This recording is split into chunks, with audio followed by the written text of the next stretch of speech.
do you have any cups like smaller than the small, like a mini cup? No, we don't. Okay, I guess I'll just do another small cold brew black, please. Thanks. You too. Welcome to the Mini Cupper, where we're going to be taking this base model $2,000 plain Mini Cooper, and in 24 hours we're going to be turning it from this very boring pedestrian vehicle to this.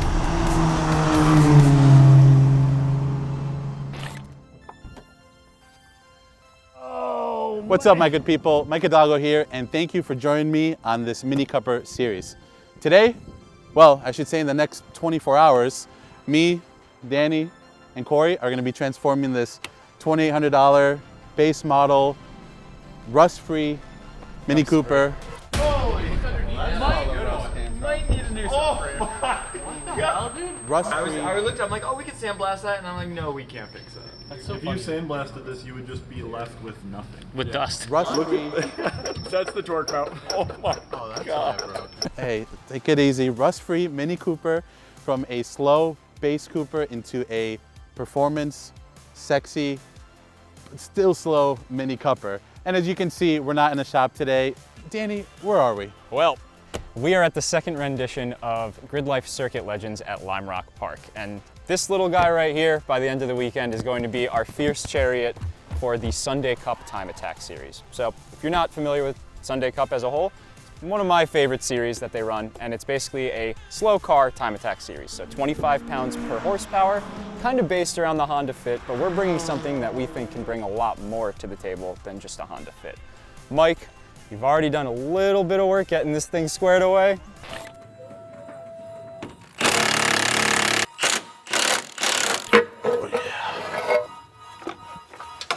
That's nasty.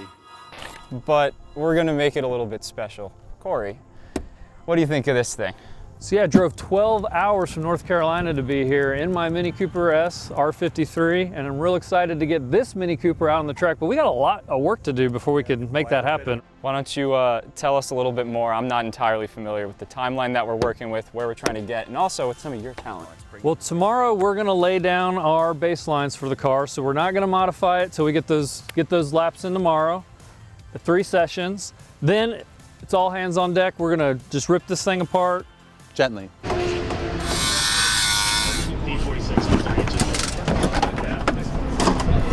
Gently, Please. gently. Put a lot of effort into it, especially the headlights. We haven't really done much to the car since we bought it. It was actually pretty good turnkey. So with that, according to the rules per Danny and Sunday Cup, we have some seats, we have a steering wheel, we have pads, we have wheels, tires, suspension. Pretty much roll everything cage. the rules allow us to do to make it a real race car. We got to Exactly. get it from grocery getter status to Lime Rock Park worthy. And not just a race car, but a sexy looking race car. We're also gonna be wrapping this car live here on the paddock. So make sure to leave a little bit of room for that and keep your greasy fingerprints off the car, please, okay? Quite literally from zero to hero. So should be a good one. All right, boys, we have a lot of work to do tomorrow. We have a lot of driving to do and a lot of wrenching. So let's get some rest tonight. You drove a lot. You just look good, so you're probably I'm exhausted happy to from be that. here. And I know I'm tired. Hey, 'cause it's been a tomorrow long is going to week be and an a half. all-nighter to get this thing ready. Well, I wrenched already, so you guys will be wrenching all night. Tomorrow, I'll just guide you through the light. Hey, we got this. We got this. The next morning, we started with some race weekend essentials, a driver's meeting, bringing the car through Grid Life's tech inspection, and slapping on the Sunday Cup appropriate stickers so that the car was officially ready for competition. Those nice headlights, dude. Looking good. They look better on Morawski's car, though. We got to do windshield banner and the other door stickers. And then I want to torque the lugs, maybe pop those center caps out, which sucks, and then just double check the axle nuts. Money, boys.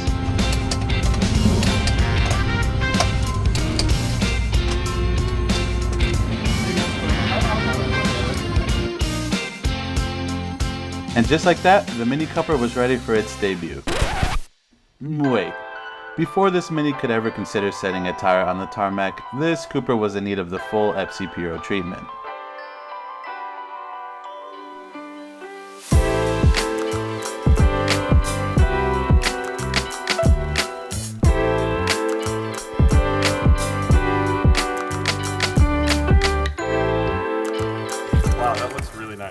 It's a well, you know, tortilla spec, just like the subframe. The only difference is for racing, we, you know, luckily we don't need this to go around the track. The subframe, though, on the other hand, is pretty much doing this currently, but that's not going to fly. We can't go fast with that, so we are going to be replacing that.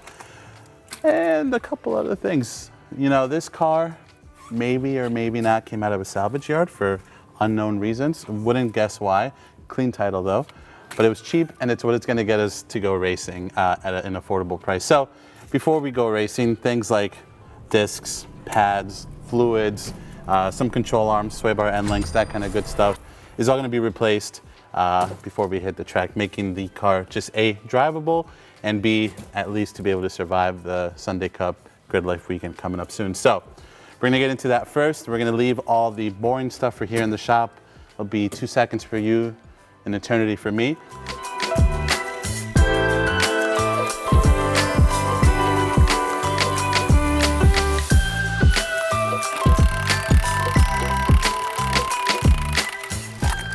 I think I need a tetanus shot, legit. There's no way I'm not gonna get rust in me somehow.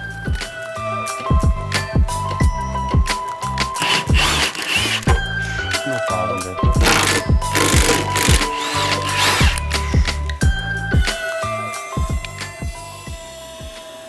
Oh yeah, baby. Look at that. That is, how you say? No problem. Look at that. I'm surprised the steering rack was even held in by anything anymore. Happy that's out? I'm so happy this is out.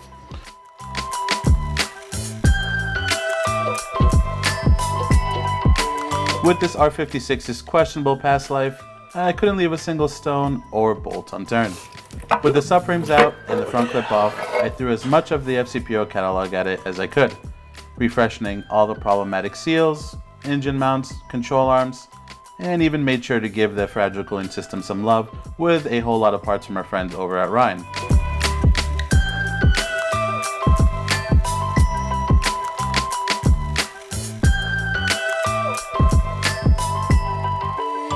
With everything buttoned up, now it was ready for Danny and Corey to rip it out on the track.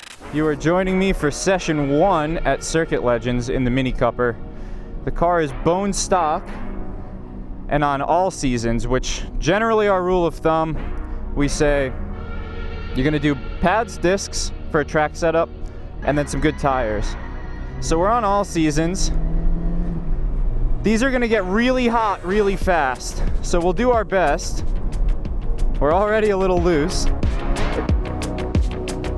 I took the Cupper out for the first session, with Corey taking the wheel for the second session of the day.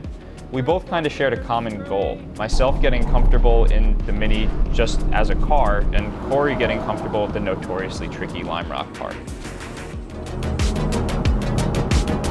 Do not want to overdo the grip here. Woo, there we go. Let's go. All right, and we are coming into the downhill at Lime Rock Park to start our first flyer lap.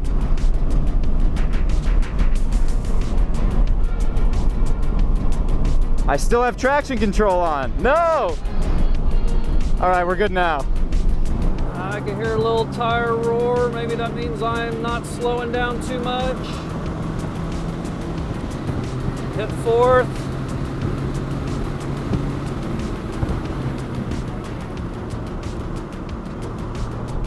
Big rollover on these all seasons. Oop. Little bit of dirt there. Not a ton of front end grip. Tires are definitely the limiting factor right now.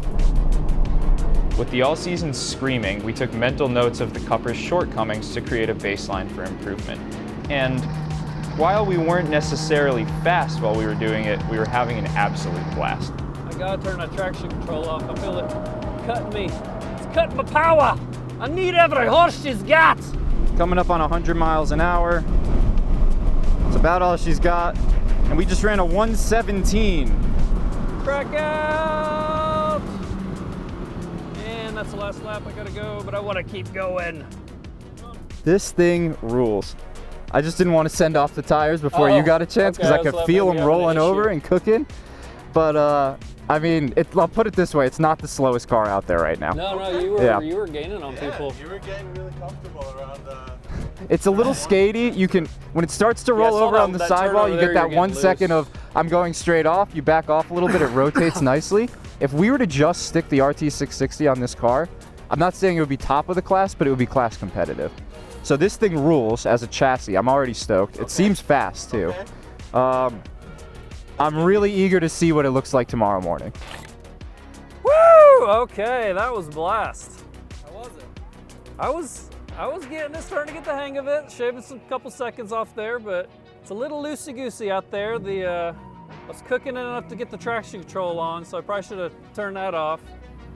But yeah, I can't wait till we get this firmed up, we get those Bilsteins on, we get some fresh actual race tires on, not just these all seasons we got. Yeah, this is gonna be very, very fun. Okay, so we've done our sessions, each of us, on the completely stock setup. I think you managed to send off the all seasons pretty well. We've kind of found the limit of grip there. I think before we jump into the whole build, it'd be really fun for the last session of the day, maybe to rip these guys off and throw the 660s on, just see how a real tire works for us. Do you have any thoughts? Yeah, let's just see how upgrading the wheel and tire package alone with the stock suspension, how that's going to work out on the track. I'm really excited to get it out after that because we reached the limit of these. These are I think we went past these the are limit cooked a and they've got that aroma. Yeah, absolutely. So we'll let it cool off for a second. We'll put in some new studs, some spacers, and then we'll slap the 660s on with the new wheels, which are also lighter. Added benefit, and then we'll let it rip. Unsprung weight, yeah. Unsprung weight, yeah, we can huge. get some of that off of there. Yes, so moving into the track car realm now. Very exciting.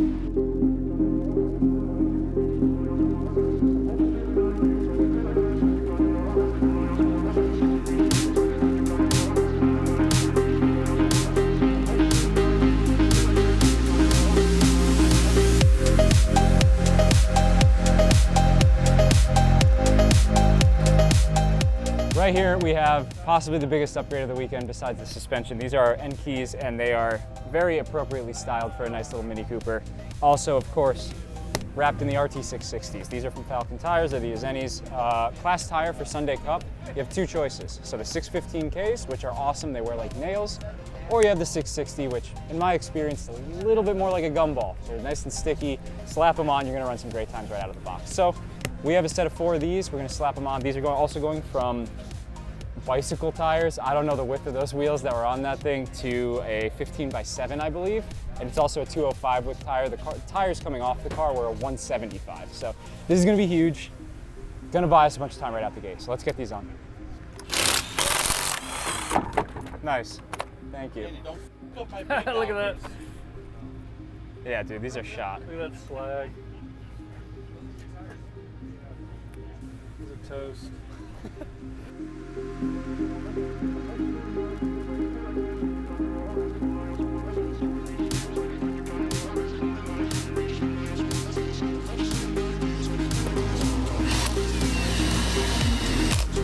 Good moves, boys. All All right, right, all big clear. moment. Watch your feet. A little. Dude. Is a parking brake on? Or is that where she sits? Nope, that's where it is. Hold on, one sec.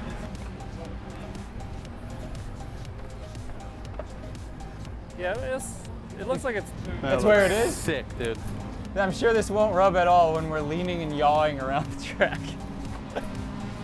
Good thing the fenders are plastic. The Bilsteins on there won't be quite so 4x4 look. The Bilsteins will be the move, but I'm still eager to kind of see what happens. We should, do we have like we could like measure it before and after the Bilsteins?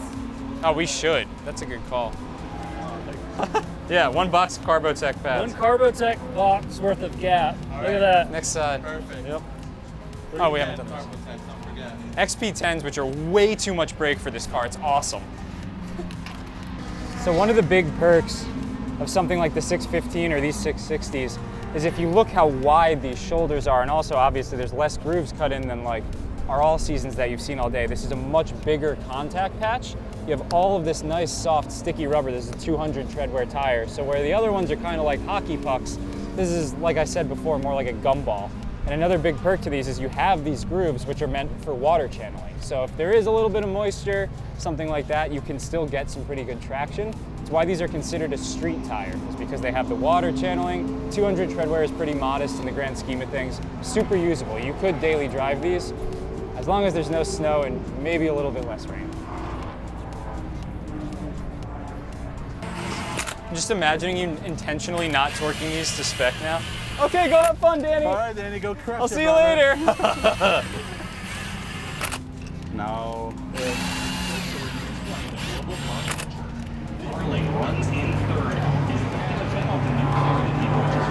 Mini Cupper, phase 1.5. It goes straight to like 6 after this, Yeah. but that looks good. That looks good. It's gonna look better. You know, phase 1 of the sexiness. It's just Tasteful. This is like, I mean, this would be an HPDE car at this point. Yeah. You don't really, I mean, you need maybe a pad, and after that, you're good to go. So, all right. Let's torque these nuts down and then get ready to go back out there and set a blistering lap of 109. 109's the goal? 109, 110. I'm down with that. You down with that? With a 110 in his sights, Corey rolled out of the paddock on the Cuppers Enkis and stickered RT660s. The hottest point of the day, and with more changes for him to get used to, it would be a tall order considering that a 110 would only be about 4 seconds off pace of the Honda class leaders. But with real tires finally going on the car, it would be a lot of fun to start seriously chasing times.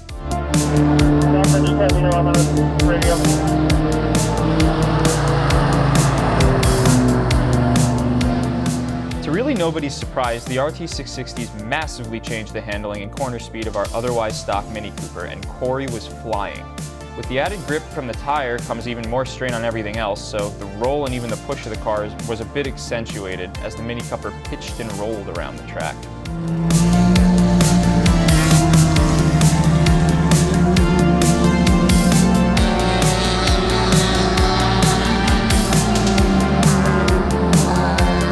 Even still, the tires alone chopped 4 more seconds off Corey's best lap time of the day. We didn't quite get that 110, but to shave this much time off is no small feat for someone in a new car and at a new and very intimidating track, emphasizing the massive return of just a simple tire swap. Look through the turn, look through the turn. Look through the turn, there we go. The car wasn't anywhere near its full potential just yet, but Corey was still chopping away at his times and having fun doing it.